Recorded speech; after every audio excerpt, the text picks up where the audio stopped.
Assalamualaikum warahmatullahi wabarakatuh. Nama saya Puja Lestari dari Prodi Akuntansi dengan induk mahasiswi 290235059. Di sini saya akan mempresentasikan tugas ujian tengah semester mata kuliah bank dan lembaga keuangan. Di bagian A itu ada pengertian resiko suku bunga. Resiko suku bunga adalah resiko yang dialami akibat perubahan suku bunga yang terjadi di pasaran yang mampu memberi pengaruh bagi pendapat perusahaan. Adapun pengertian resiko suku bunga menurut Masyud Ali adalah terjadinya sebagai akibat dari terdapatnya mismatch maturities pada interest rate produk di sisi aktiva dan pasiva neraca bank. Lalu di bagian B ada resiko pada situasi suku bunga dan saham. Pada saat seseorang memutuskan untuk menempatkan dananya di bank dalam bentuk term deposit atau deposito, maka artinya ia sudah melihat sisi keuntungan dan kenyamanan. Ia membandingkan berinvestasi di tempat lain seperti membeli saham. Kondisi pasar saham yang berfluktuasi menyebabkan tingkat resiko memilih posisi tersendiri. Tingkat return yang diharapkan juga penuh kondisi yang berfluktuasi. Dengan kata lain, jika estimasi keuntungan yang diharapkan tidak tercapai atau actual returnnya adalah tidak diperoleh bahkan terlalu jauh, maka kerugian finansial lah yang akan diperoleh.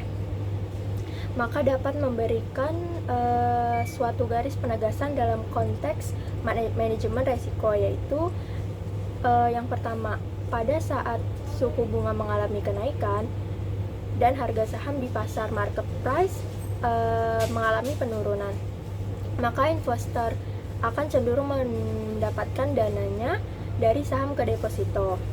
Yang kedua ada pada saat kondisi pasar saham mengalami kenaikan atau bergairah, maka investor cenderung akan memindahkan dananya yang tersimpan di deposito. Memindahkan dananya yang ada di deposito ke saham dengan alasan berinvestasi di saham adalah memiliki tingkat keuntungan yang lebih tinggi.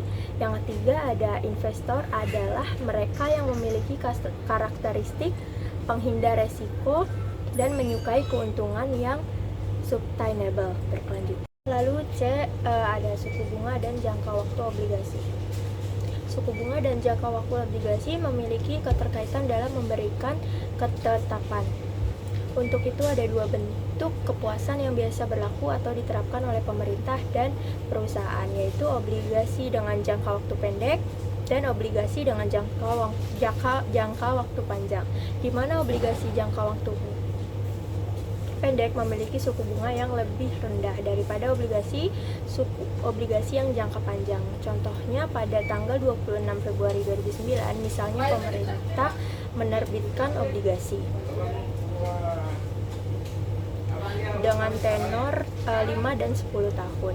Untuk tenor 5 tahun telah diserap pasar senilai 1 miliar dolar US dollar dengan bunga 10,5%, sedangkan untuk tenor 10 tahun diserap pasar 2 miliar dolar US dollar dengan yield lebih tinggi 11,75%. Untuk memahami ini secara lebih dalam ada 3 alasan mengapa suku obligasi dengan tenor 5 hingga 10 tahun berbeda suku bunganya, yaitu yang pertama, obligasi adalah surat utang. Dalam konsep utang, semakin lama jangka waktunya semakin tinggi suku bunga yang biasanya ditetapkan, karena melihat pada nilai uangnya yang semakin jauh, waktunya akan semakin turun nilainya. Semakin lama investor menanamkan uangnya dalam obligasi, maka semakin besar kerugian yang ditanggungnya dan semakin pula penurunan dalam harga obligasi. Yang kedua itu konsep timeline, garis waktu yang terus bergerak ke depan, yaitu melihat pada penggunaan uang semakin cepat digunakan semakin baik karena semakin cepat bisa diturunkan. bisa cepat turnover secara otomatis, resiko juga menjadi lebih tinggi. Sedangkan investor adalah mereka yang memiliki karakteristik penghindar resiko. Dengan begitu, rekomendasi yang dibuat adalah sulit memperoleh keuntungan dalam jangka yang singkat, yaitu 5 tahun.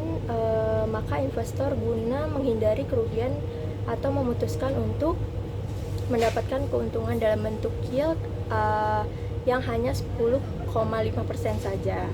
Lalu yang ketiga ada konsep inflasi, yaitu sifat struktural dan terus naik dari waktu ke waktu.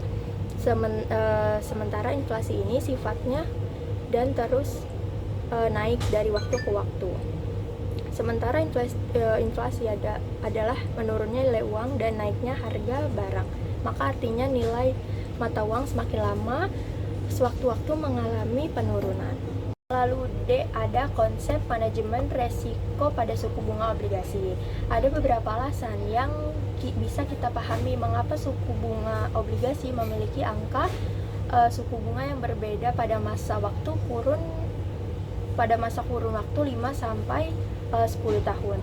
Jika dari segi perspektif manajemen risiko, yaitu yang pertama ada kondisi suku bunga obligasi yang cenderung stabil, maka masyarakat akan merasa lebih nyaman serta lebih menguntungkan. Yang kedua ada jika seorang membeli obligasi dengan masa tenor 10 tahun dan suku bunga fixed yang ditetapkan adalah 11,75%, maka artinya pemegang obligasi tersebut adalah akan selalu menerima keuntungan secara stabil selama 10 tahun besar angka tersebut. Yang ketiga, penjual obligasi dengan masa waktu 5 hingga 10 tahun dengan jarak suku bunga yang juga tidak begitu tinggi ini akan memberikan kenyamanan dari segi mengelola dana hasil penjualan obligasi sesuai dengan master plan yang dikonsepkan sejak awal. Dan yang terakhir itu adalah pemegang serta pembeli obligasi, umumnya mereka yang memiliki kelebihan dana dan menginginkan dana tersebut diamankan ke tempat yang memiliki resiko yang seminimal mungkin.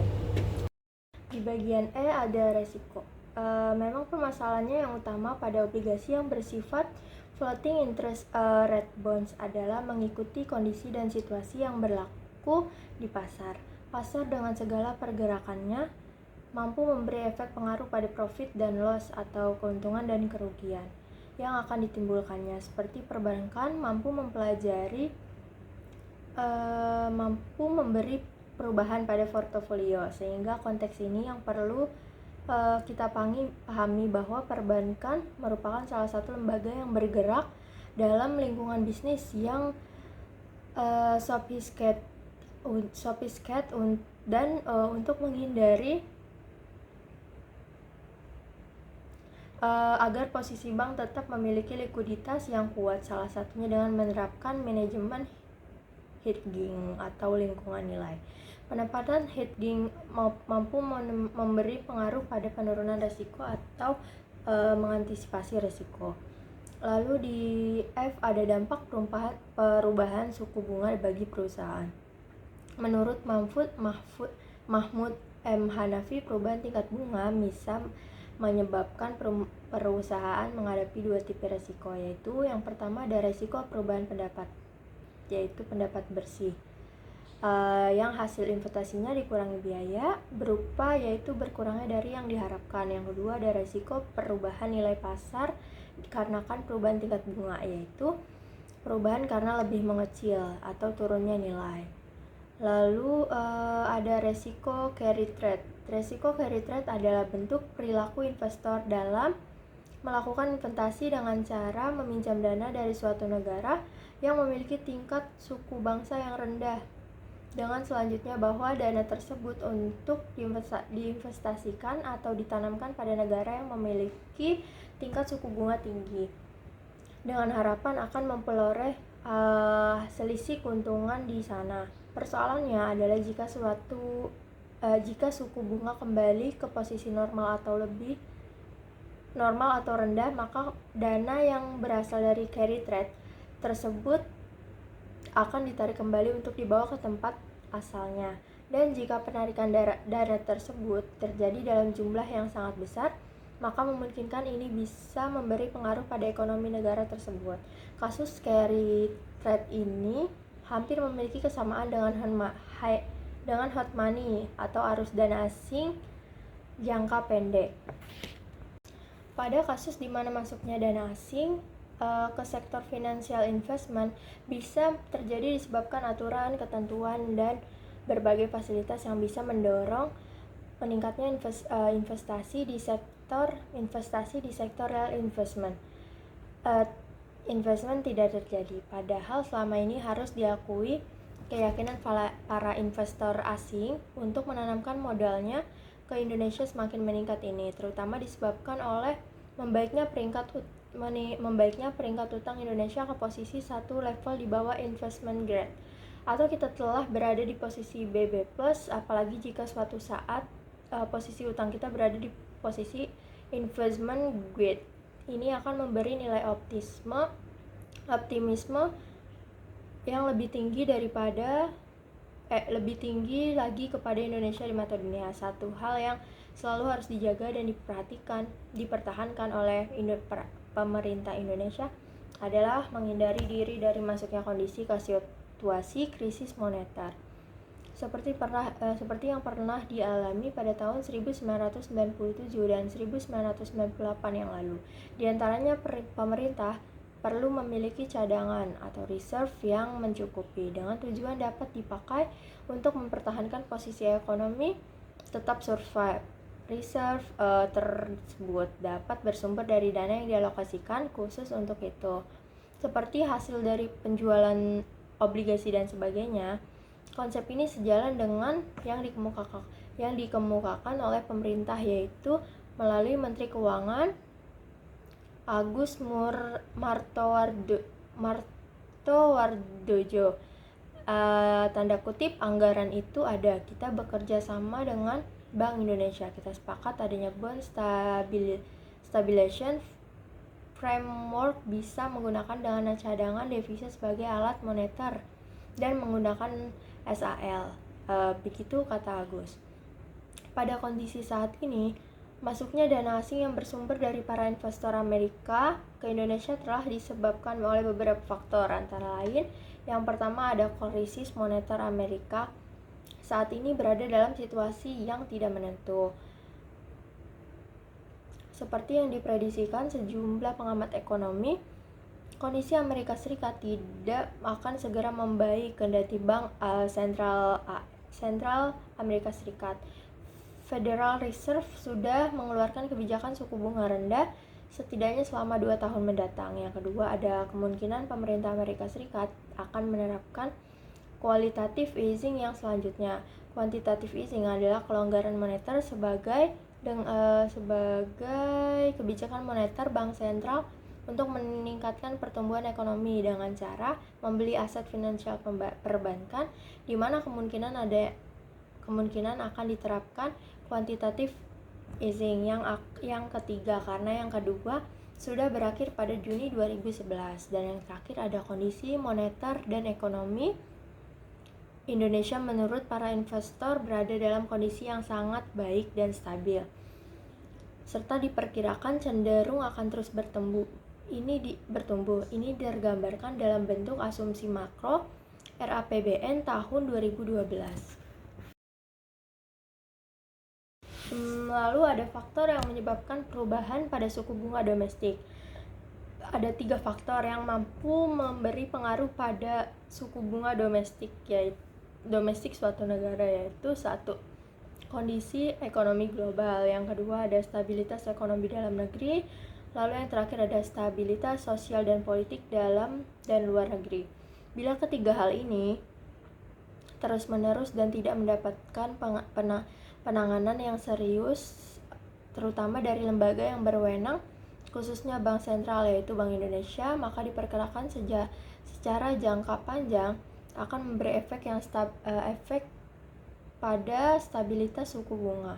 Kondisi stabilitas suku bunga yang bersifat tidak stabil yaitu berubah dari yang diharapkan oleh banyak pihak, khususnya para pelaku ekonomi, seperti pembisnis, baik kelas atas, menengah, atau bawah, akan berujung kepada penurunan pendapatan yang akan diperoleh.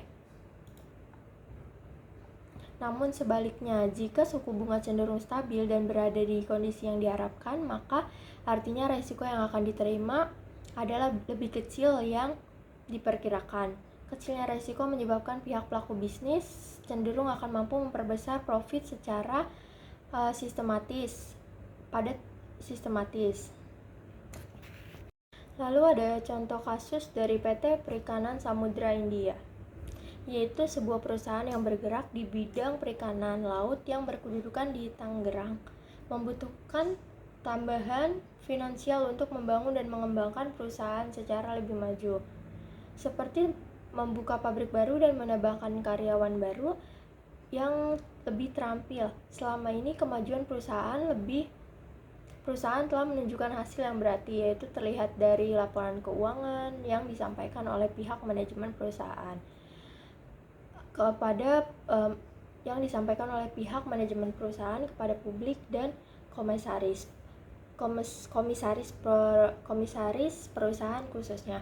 Wilayah penjualan perusahaan bukan hanya di dalam negeri saja, namun juga sudah menerima pesanan dari konsumen luar negeri seperti Malaysia, Singapura, Hong Kong, Korea Selatan, dan Jepang. Kemudian dana yang direkomendasikan oleh pihak komisaris perusahaan adalah sebaiknya dari pinjaman perbankan, dengan alasan dianggap urusannya adalah jauh lebih mudah dan sederhana jika dibandingkan dengan menerbitkan saham dan membuat pertemuan dengan pemegang saham. Sementara jika meminjamkan dari bank, cukup hanya dengan memiliki anggunan yang sesuai dengan jumlah pinjaman saja. Keputusan dan rekomendasi yang diusulkan oleh pihak komisaris perusahaan tersebut menjadi bahan kajian bagi pihak manajemen perusahaan, khususnya manajer perusahaan. Bagi pihak manajer perusahaan ada beberapa alasan yang dilihat dalam rangka persoalan dana yang berapa dari pinjaman tersebut, yaitu yang pertama ada pinjaman perbankan bersifat perhitungan bunga efektif, yaitu flat 1 tahun dan selanjutnya berdasarkan kondisi realita pasar, dalam artian naik dan turunnya tergantung pada kondisi ekonomi mikro dan makro di pasaran, yaitu ekonomi stabil, maka suku bunga juga stabil. Namun jika ekonomi tidak stabil, maka suku bunga juga tidak stabil.